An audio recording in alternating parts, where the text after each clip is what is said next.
আসসালামু আলাইকুম, স্বাগতম জানাচ্ছি সবাইকে আমার আজকের নতুন একটি রান্নার রেসিপির ভিডিও দেখার জন্য। আজকে আমি আপনাদেরকে তৈরি করে দেখাবো একটি মজাদার রেসিপি, সেটা হচ্ছে সিমের। আমরা এটাকে সিমের পাতুরি বলি বা অনেকে সিম ভাজিও বলে, কিন্তু এটা কিন্তু অন্যরকম একটি সিম ভাজি। এই সিমের এই সবজিটা তৈরি করার জন্য আমি আজকে নিয়েছি এখানে 500 গ্রাম সিম।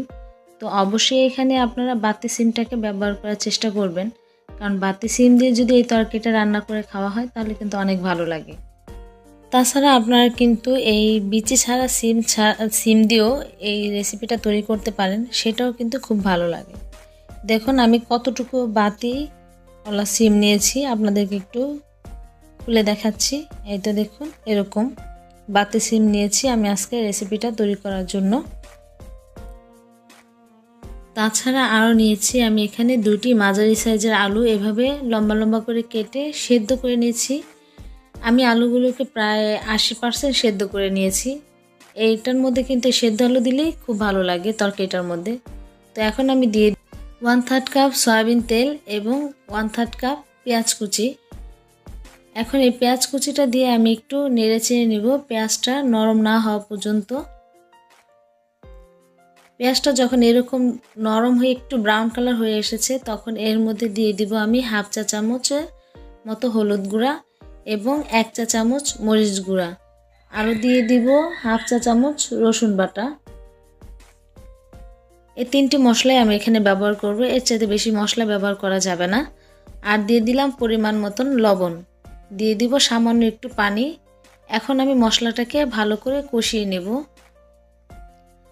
দেখুন আমার মশলাটা কিন্তু এখন কষানো শেষ। এখন এর মধ্যে দিয়ে দেব আমি সিমগুলো। আলুগুলো কিন্তু আমি এখন দেব না, শুধু সিমগুলোকে আমি ভালো করে মিশিয়ে মশলাটার সাথে নেড়ে চেড়ে নেব।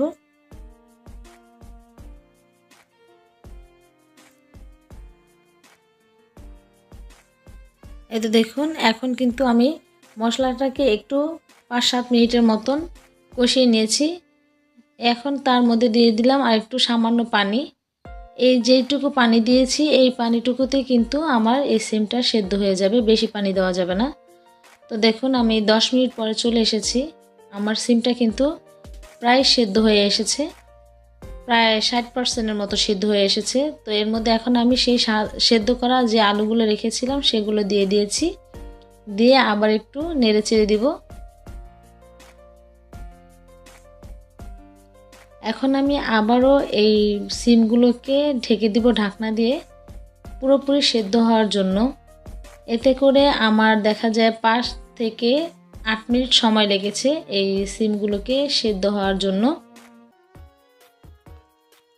এই মুহূর্তে কিন্তু আমি যে আলুগুলো দিয়েছিলাম সেই আলুগুলোকে একটু গলিয়ে দিব, খুন্তি দিয়ে নেড়ে নেড়ে একটু ভেঙে ভেঙে দিব। এতে করে কিন্তু এই সিমের যে তরকারিটা একটু আঠা আঠা হবে, আর খেতেও কিন্তু এটার কারণে কিন্তু সিমের এই পাতুরিটা খেতে খুবই মজা লাগে। তো দেখুন আমি কেমন করে আলুগুলোকে ভেঙে দিচ্ছি, এতে করে কিন্তু সিমগুলো অনেকটা নরম হয়ে যাচ্ছে আর সিমগুলো কিন্তু অনেকগুলো গলে গেছে। এখন এর মধ্যে দিয়ে দিব আমি কাঁচামরিচ। এটা আপনারা আপনাদের পছন্দ অনুযায়ী দিতে পারেন, আমি আমার পছন্দ অনুযায়ী এখানে কাঁচামরিচ দিয়ে দিয়েছি। মাঝখানে একটু চিড়ে দিয়েছি, এটা আপনারা যে যেরকম ঝাল খান সেই অনুযায়ী দিয়ে দিবেন। তো আমি কাঁচামরিচটা দিয়ে আরও 5 মিনিটের মতন তরকারিটাকে আমি নেড়ে চেড়ে নিলাম। এখন এর মধ্যে দিয়ে দিলাম ধনিয়া পাতা কুচি। এই মুহূর্তে কিন্তু আমার চুলার আঁচটা বন্ধ আছে, আমি কিন্তু আর চুলার আঁচটা ধরিয়ে রাখিনি, কারণ ধনিয়া পাতাটা যখন লাস্টে দিবেন তখন কিন্তু চুলার জালে যদি ধনিয়া পাতাটা দিয়ে তরকারিটাকে রান্না করা হয় তাহলে কিন্তু এটার ঘ্রাণ থাকে না আর ভালো লাগে না। তো আমি এখন যে প্রসেসটা করছি এটা কিন্তু সম্পূর্ণ নিভা চুলায় করেছি। তো দেখুন আমার সিম রান্নাটা কিন্তু এখন হয়ে গেছে। এটার কথা আর কি বলবো, এটা খেতে কিন্তু সত্যি খুব অসাধারণ। যদি আপনারা একবার বাসায় তৈরি করে খেয়ে থাকেন তাহলেই বুঝবেন যে আসলে এটার স্বাদটা কত। আর হ্যাঁ, এই রান্নাটা করার সময় কিন্তু আপনাদেরকে চুলার আঁচটা অবশ্যই মিডিয়াম আঁচে দিয়ে রান্না করতে হবে, সিমটাকে আস্তে আস্তে সিদ্ধ করতে হবে, তা না হলে কিন্তু পুড়ে যাবে। তো দেখুন আমার রেসিপিটা তৈরি করার পরে আমি এটাকে পরিবেশন করলাম একটি প্লেটে। তো আমার এটা দেখতে এরকম হয়েছে, আসলে এটা যেমনই হোক দেখতে, খেতে কিন্তু দারুণ স্বাদের, সেটা বলার মতো না। আর আশা করি আপনাদের সকলের এই সিমের রেসিপিটা পেলে ভাতের সাথে আর অন্য কিছু খেতে ইচ্ছে করবে না।